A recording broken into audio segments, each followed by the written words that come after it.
அருமையான சகோதரர்களே, வரலாறுகளை பாதுகாக்க வேண்டும் என்று அற்புதமாக பேசினாங்க. ஒரு மாதத்துக்கு முன்னாடி நம்முடைய மதரசா பொண்ணு ஆண்டு சம்பந்தமாக இங்கே ஆலோசனை நடந்தது. அப்போ அதிலிருந்து அந்த கூட்டம் முடிந்து கலைந்து சென்ற பிறகு 2 நபர்கள் பேசிக்கிட்டாங்க. சம்சுதீன் ஹாஜியாரவங்க மதரசாவை ஆரோக்கியம் முன்னெடுத்தாங்க. நமதூர்காரர்கள் அதற்கு ஒத்துழைப்பு கொடுத்துருக்குறாங்க.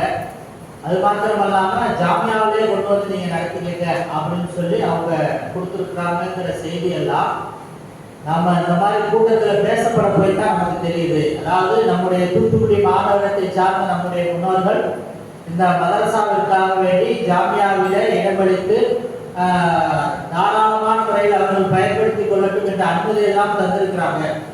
இந்த மாதிரி வரலாறுலாம் நம்ம கேள்விப்பட்டதே இல்லை.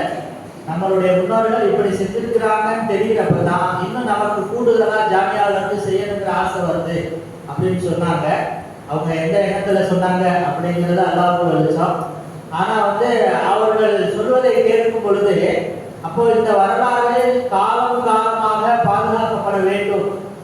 அதுபோலதான் நம்முடைய இஸ்லாமிய சுதந்திர போராட்ட தியாகிகளுடைய வரலாறும் காலப்போக்கில் மழுங்கடிக்கப்பட்டு மறக்கடிக்கப்பட்டு போய்விடாமல் இருக்க வேண்டும் என்று சொன்னால் அடுத்த தலைமுறைக்கு நம்முடைய சந்ததியினர்களுக்கு இந்த வரலாற்றை கொண்டு போய் சேர்க்க வேண்டும் என்று அருமையான முறையில வாழ்த்துறை வழங்கி நாங்கள் சிறந்தவங்க.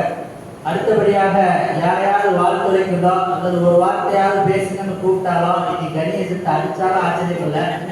ஏன்னா ஒரு நடுவர் இவ்வளவு பொறுமையா உட்கார்ந்து இருந்தா அவர்களுக்கு நிகழ்ச்சி ஆரம்பிக்க போது நினைக்கிறப்ப எவ்வளவு மண்ட காயுங்கிறது என் போன்ற நபர்களுக்கு நன்றாக தெரியும். கணியத்தை பற்றி நம்ம தலைப்பு பற்றி நான் சொல்லிடுறேன். வருங்காலத்தில் இஸ்லாமியர்களின் நலன் மேம்பட நாம என்ன செய்யணும் அப்படின்னு சொல்லி பிள்ளைங்க தங்களுக்கு மத்தியில் இப்போ ஆர்குமெண்ட் பண்ண இருக்கிறாங்க. நடுவராக இருக்கிற நம்ம கணியத்தை பற்றி உங்களுக்கு சொல்லவே தேவையில்லை. அவங்க நின்று அடிக்கிறாங்க. இப்போ அவங்கள சொல்ல அடிக்க விட்டுருக்கு.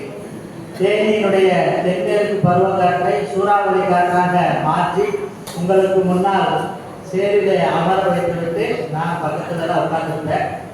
அவங்க இந்த சுழலும் சொல்லரங்கத்தை இருந்த இடத்தில் இருந்து கொண்டே சுழல விடுவார்களாக என்று அவர்களிடத்திலே பொறுப்பை ஒப்படைத்து